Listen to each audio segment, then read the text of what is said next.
Hai, Assalamualaikum warahmatullahi wabarakatuh. Ketemu lagi dengan saya, Benny Ramdhani, di channel Benny Info. Kali ini saya akan ngebahas tentang Deus Ex Machina. Machina atau Machina? Tolong koreksi ya, cara nyebutinnya yang benar Machina atau Machina.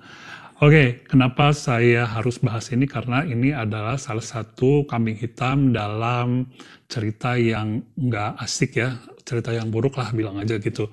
Karena banyak faktor juga sih. Panjang lebarnya saya akan bahas setelah teman-teman semua yang belum subscribe, subscribe dulu channel ini. Dan jangan lupa lonceng di bawahnya di klik ya, biar kalian terus dapat update informasi seputar literasi, khususnya dunia menulis. Well, sekarang simak dulu bumper yang satu ini sebentar aja ya, dan kita akan bahas lebih jauh tentang Deus Ex Machina.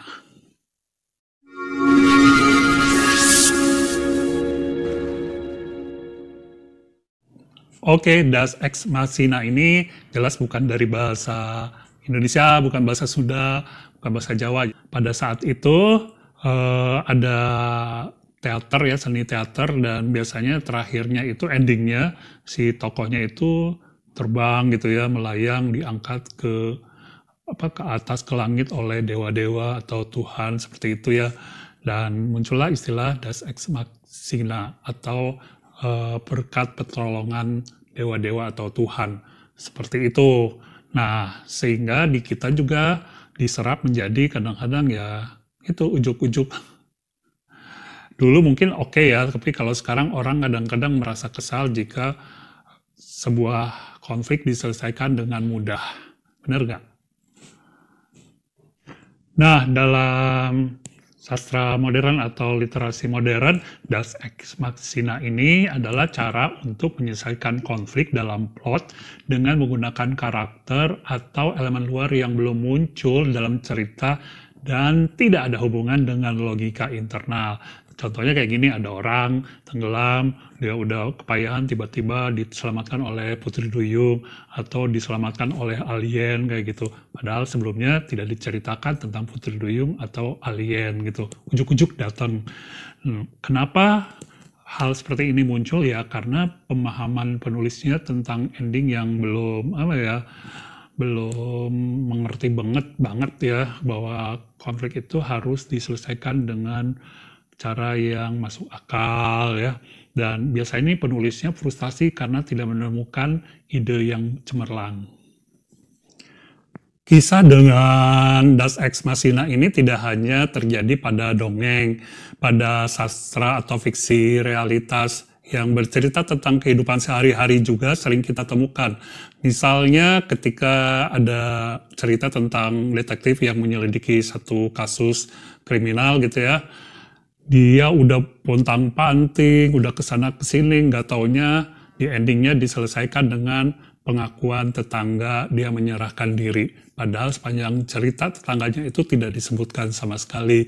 Atau ketika seorang wanita dikejar di dalam hutan oleh perampok, tiba-tiba dia mengambil handphone dan menghubungi ojek online, dan di ujung jalan dia bertemu ojek online dijemput, padahal tidak pernah diceritakan ada sinyal, ada handphone, atau ojek online-nya gimana prosesnya, benar-benar nggak masuk akal. Nah, penyebab utama penulis mengalami atau menulis hal yang mengandung Deus Ex Machina ini biasanya karena pertama nih, dia tidak membuat plot yang baik untuk bagian endingnya, sehingga dia mengambil cara yang mudah. Untuk hal ini, teman-teman penulis biasakan membuat premis dulu ya, membuat semacam kerangka untuk plot, terutama di bagian ending di setiap konflik. Oke, jangan coba-coba free writing dulu kalau yang masih baru-baru ya, kalau udah jam terbang nulisnya udah panjang gitu ya, free writing bebas lah. Terus yang kedua adalah kurang referensi bacaan sehingga tidak memahami tentang logika sebab akibat. Sebabnya begini, akibatnya begini, dan ya begitulah soal logika lah. Yang ketiga adalah keinginan membuat twist yang berlebihan. Salah satu cara untuk menghindari Deus Ex Machina itu kita harus membuat namanya petunjuk halus atau foreshadowing atau bayangan ya. Ini lazim digunakan di dalam penulisan fiksi. Jadi kalau kasus yang tadi tenggelam itu diselamatkan Putri Duyung, ya sebelumnya harus paling tidak diceritakan ada fenomena laut apa gitu ya, atau ada suara-suara nyanyian dari laut atau dari sungai gitu ya. Kalau yang diculik alien atau diselamatkan alien itu mungkin dia sempat mendengarkan radio, berita, atau gelombang keresek-keresek, banyaklah foreshadowing yang bisa kita tulis sebelum terjadinya konflik atau ending pada konflik yang kita buat ya. Itu yang bisa menyelamatkan, dan cek lagi kalau sudah selesai, cek lagi ada foreshadowing yang terlewat atau enggak ya, biar aman.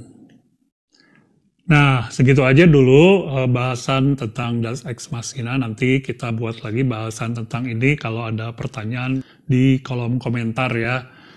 Oke, saya mau simpulkan sedikit. Jadi hindari Deus Ex Machina karena biasanya membuat pembaca merasa dikibulin ya.